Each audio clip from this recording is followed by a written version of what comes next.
suurtagal ma kuu tahay inaad ka go'do caalamkan aad hadda ku dhex nooshahay mase kuu suuragelaysaa inaad noolaato la'aanta wax walba oo quseeya tiknoolajiyada dibna aad ugu laabato qarniyadii hore dhab ahaan jawaabtu waa maya laakiin ogow kooxdan waxay awoodaa taas waxay samaysteen sharciyo iyaga u gaar ah waxay diideen horumarka caalamka iyo tiknoolajiyada waxay u shaqeeyaan si aada waxayna ku dhaqmaan kitaabka quduuska ama injiil iyagu waxay u badanayaan si aad ah waxayna ku hadlaan 3 luqadood waxay samaysteen caalam kale iyo nolol kale oo ka duwan tan kooxda Amish.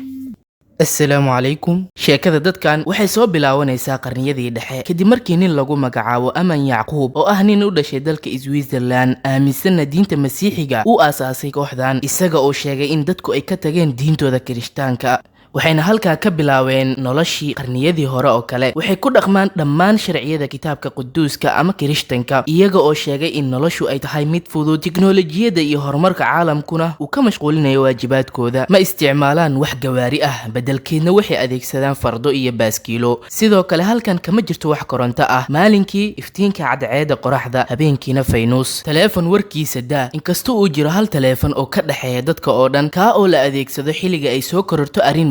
dalaaqa ama furitaanka ama qoyska oo kala taga waa mamnuuc waana dembi halkan dadka Amish waxay xirtaan dhar fudud raggu waxay xiranayaan surwaal madow iyo shaar cad balse kuwa xaslayaasha waxa u dheer inay xirtaan koofiyad taa oo ah calaamad ay isku aqoonsadaan dumarkuna waxay xirtaan dhar dabacsan oo jirkooda qarinaya laakiin kuwa xaaska ee la qabo waxa u dheer mara cad oo ay ku xirtaan madaxa kuwa aan la qabinna waxa calaamad u ah mara madow oo ugu xiran madaxa ogowse dumarka looma ogolo inay jaraan iska badaayay in ay gaabiyaan